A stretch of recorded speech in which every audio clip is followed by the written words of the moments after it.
From the opinion pages of the Wall Street Journal, this is Potomac Watch. Welcome back.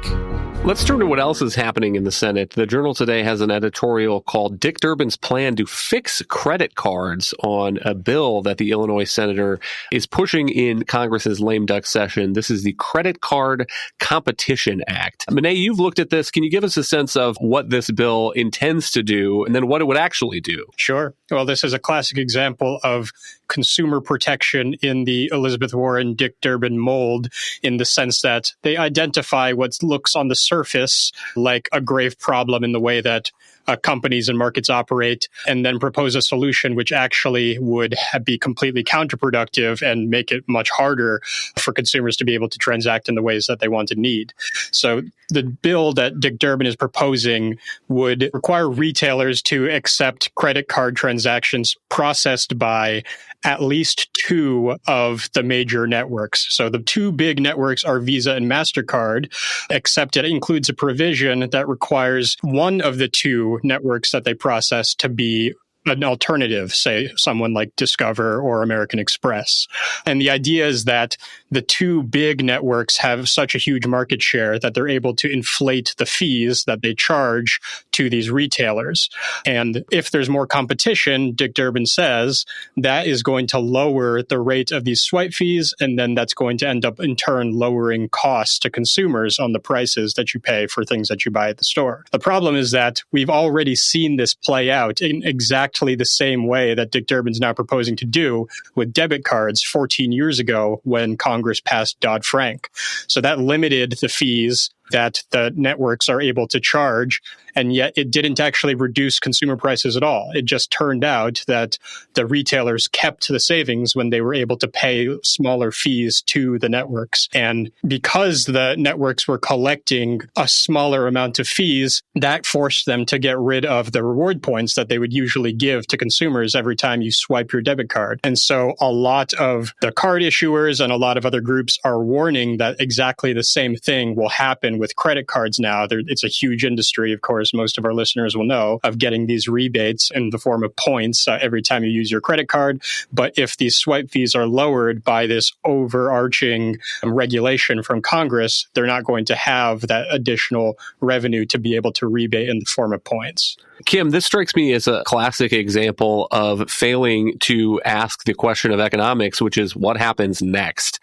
And people probably remember similar sorts of things with checking accounts, free checking after the Dodd-Frank Act. And it's a great populist line. These senators can say, don't you hate these bank fees? We're going to crack down on these bank fees. And for the moment, people like that when Congress cracks down on bank fees. And then a month or a year later, they wake up and they say, what happened to my free checking account? Why does my bank no longer offer that? It's because the revenue from the fees was taken out, and so the banks have to make that up somewhere. I think this is a common thing that happens when Congress intervenes in complicated markets, complicated economic decisions that are made by whole ecosystems of private actors like we have between retailers and consumers and credit card companies. Yeah, I mean, the stretch of unintended consequences in Washington that come from abandoning economic thought in pursuit of political snazzy lines, is probably longer than the Great China Wall. We've got so many of them. And it's worth asking, why do members of Congress abandon economic reality? And of course, and this gets to the Durbin proposal, this is yet the latest, yet another in the line of Democratic excuses for inflation that aren't really related to inflation. I mean, Durbin is out there actually pitching this as a cure from inflation because, I don't know about you, Kyle, but when I go to the grocery store and I have to spend $500 for a couple of bags, I definitely am sitting there thinking, darn those Visa swipe fees. That's definitely what's gone wrong with the economy. But, they got nothing else. They won't acknowledge the reality of overspending and its role in higher prices or in bad Fed policy or in regulation, which has passed a lot of new regulatory burdens onto companies, which has caused them to have to raise fees or tight labor markets, all the things that we know are the economic underpinnings of inflation. him. Instead, you get Dick Durbin with his let's take it to Visa and MasterCard, or you get Kamala Harris saying, ooh, price gougers, those mean, bad supermarkets. And it is very populist. It's grasping, but unfortunately, it has very terrible real world consequences for the Americans who get to play the guinea pigs of these unconsidered decisions that mess with the market. Monet, do you think this bill is going anywhere in the lame duck session? Has it attracted enough Republicans to potentially get over the line? And then to Kim's point about being at the grocery store, another thing that strikes me about this is the effort to find another excuse for the inflation that has made consumers so upset and I think played into what we saw in the November election results.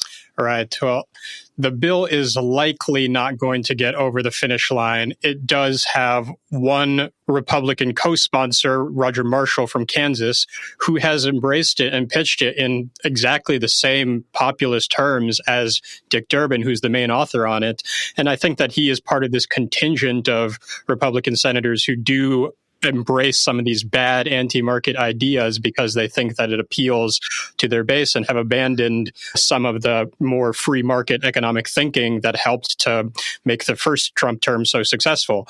J.D. Vance actually was one of the original co-sponsors too. It has been reported that he has become cool to the idea of passing the Credit Card Competition Act at this point, perhaps because his political future is now secured and he's no longer looking for little wins to pitch to his constituents in Ohio. But it's unlikely that it will pass, but it does have a handful of Republican senators who have backed it. And yes, I completely agree with Kim that this is part of the Democrats realizing how they were shellacked for failing to address inflation during President Biden's term.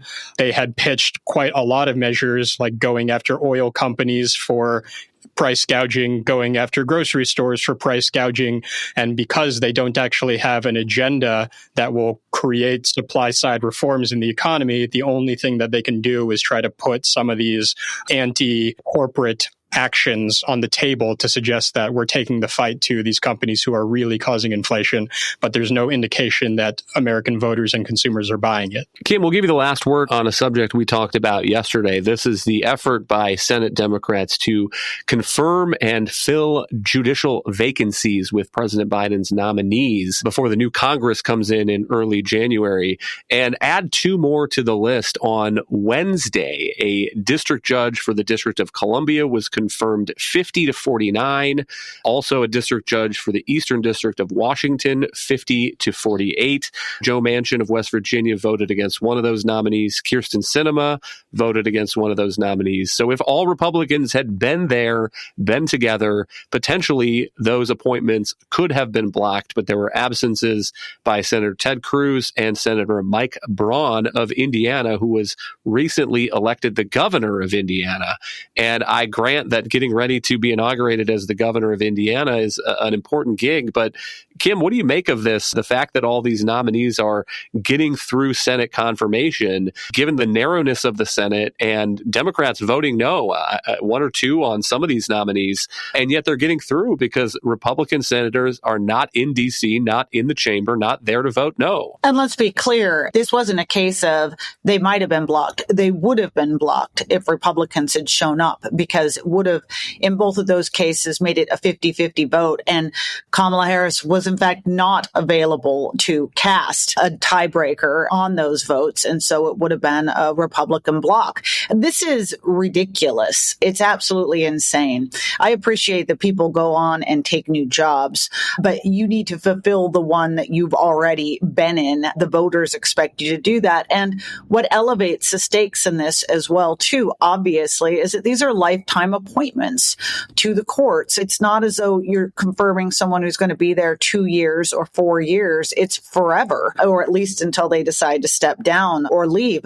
And while these two latest judges are not quite as consequential in the big stakes things as the one that went through before, the first one was a circuit court judge, so a higher level appeals court judge. These are our two judges, one in particularly consequential jurisdiction, the District of Columbia, which there's a lot of government regulation cases.